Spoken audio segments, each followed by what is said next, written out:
I'm Eric with the St. Lucie County Communications Division. And I'm Mark with the St. Lucie County Library System, and welcome to another Monday Music Minute brought to you by the St. Lucie County Library System. Each week we tell you about our favorite finds on Freegal, which allows you to download and stream ad-free music. Joining us once again is Casey Blair with the St. Lucie Mets. Casey, welcome back. Thank you. So keeping with my guest trend so far of reviewing bluegrass state natives, this week I'm going to highlight Ashland, Kentucky's very own Keith Whitley and his 1988 album, Don't Close Your Eyes.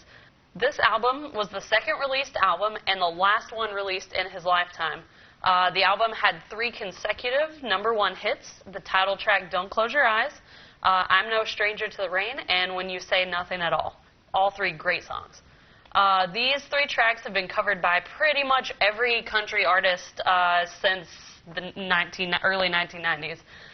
When this album was released, I was just old enough to start listening and loving country music. So Keith Whitley is one of my all-time favorite artists.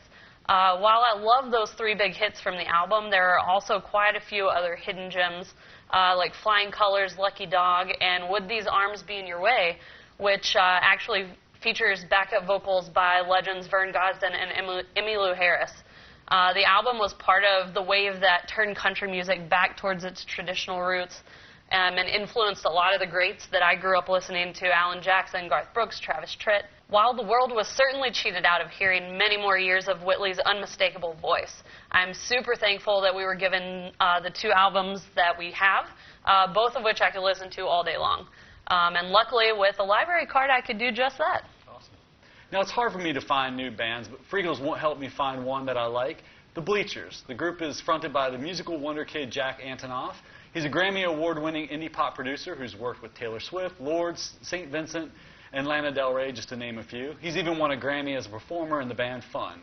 But his Bleachers band is a bit edgier and darker. It sounds like Springsteen if he was born in the 80s and developed a deep love for John Hughes films and synthesized goth music. Check out the 2017's MTV Unplugged. When you peel away all the studio production, you hear what a great songwriter and singer Antonoff is. But I also really dig the Bleachers album Terrible Thrills, Volume 2. It's a cover album of the band's debut, Strange Desire, with different female singers including Sarah Bareilles, Charlie XCX, Ellie King, Natalie Maines of the Dixie Chicks, and Susanna Hoff of the Bangles. Mark, what do you got? Named after the unnamed floor of most skyscrapers, the 13th floor elevators can be considered one of the pioneering bands of psychedelic rock music. Best known for the song You're Gonna Miss Me, in a weirdly humorous exchange with TV star Dick Clark on the show American Bandstand.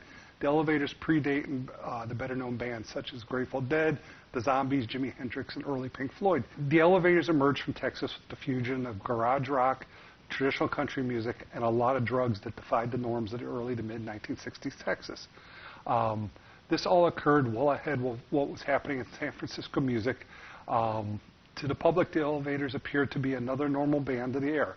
Story has it that the band conducted nearly every rehearsal and recording session under the influence of LSD in order to reach what they called the next level of spiritual and psychological evolution. Their heavy touring schedule, combined with their unabashed drug use, put them at a constant risk of arrest. Business-related squabbles with subsequent legal issues limited their ability to continue touring. The arrest of the singer Roky Erickson in 1969 signaled the end of the band. At the advice of his lawyer, Erickson pleaded insanity and was sentenced to Rust Prison for the criminally insane, where he was subjected to psychoactive drugs and shock therapy. After his release, some of the band alumni would play at the occasional reunion show, but it did not last long. The band's guitarist, Stacy Sutherland, was killed in a domestic violence dispute in 1978. The band has been cited as influential by other bands such as ZZ Top, REM, the Jesus and Mary Chain, Echo and the Bunnymen, and Queen of the Stone Ages. That does it for this week's Monday Music. Join us again next week.